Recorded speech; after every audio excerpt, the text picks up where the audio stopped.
Hello बच्चों, कैसे हैं आप सब।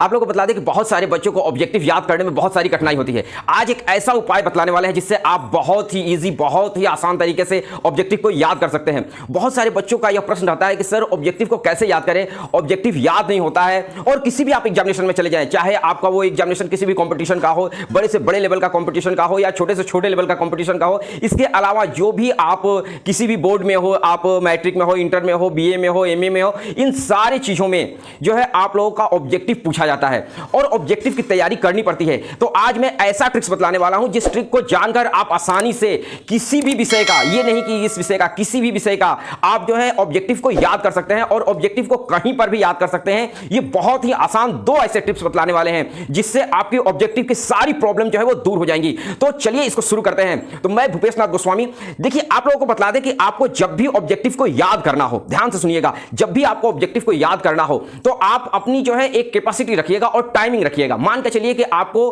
किसी हिस्ट्री के ऑब्जेक्टिव को याद करना है, एक उदाहरण के लिए दे रहे हैं, ये इसे किसी भी विषय पर आप लागू कर सकते हैं। तो हिस्ट्री का आपको ऑब्जेक्टिव याद करना है तो उसमें आप कम से कम 25, ठीक है, 25 ऑब्जेक्टिव को सिलेक्ट करें कि ये ऑब्जेक्टिव आपको याद करना है और उसे क्या करें कि आप कोशिश करें कि उस ऑब्जेक्टिव का क्वेश्चन और आंसर जो है 25 का लिख लें।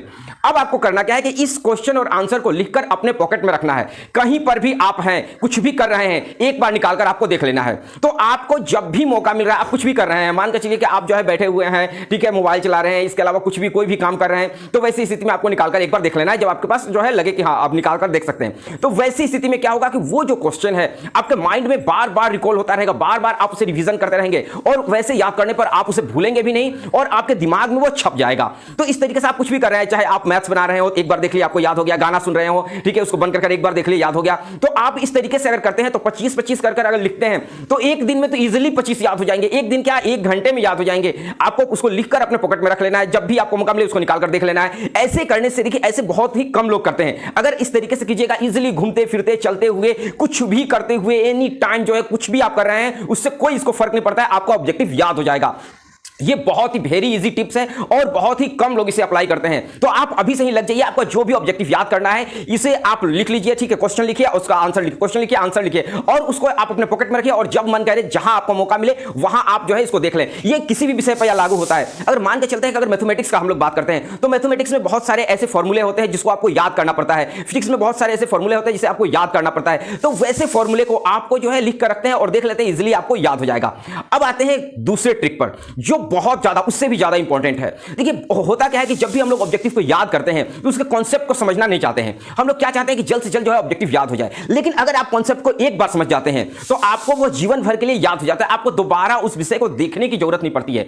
तो वैसी स्थिति में करना क्या है कि किसी भी ऑब्जेक्टिव को अगर आप याद करना चाह रहे हैं तो आपको उस पर रट्टा नहीं लगाना है, बार बार जो है कहकर रटना नहीं है। ऐसे में जब बार बार कहकर आप रटते हैं तो आपका समय जो है लॉस होता है। हाँ, उसे 4 से 5 बार पढ़ सकते हैं, जो अगले वीडियो में हमने आप लोगों को, मेरा और भी वीडियो इस पर बना हुआ है, ऑब्जेक्टिव कैसे याद करें, आपसे देख सकते हैं। उस पर हम बताएं हैं किस तरीके से ऑब्जेक्टिव को याद किया जाता है। ये सेकंड जो टिप्स बता रहे हैं ये बहुत ही ज्यादा इंपॉर्टेंट है, इसे ध्यान से सुनिए। आपको करना क्या है कि इसमें देखिए, इसमें करना क्या है कि जो भी आपके क्वेश्चन है उसके कॉन्सेप्ट को समझना है।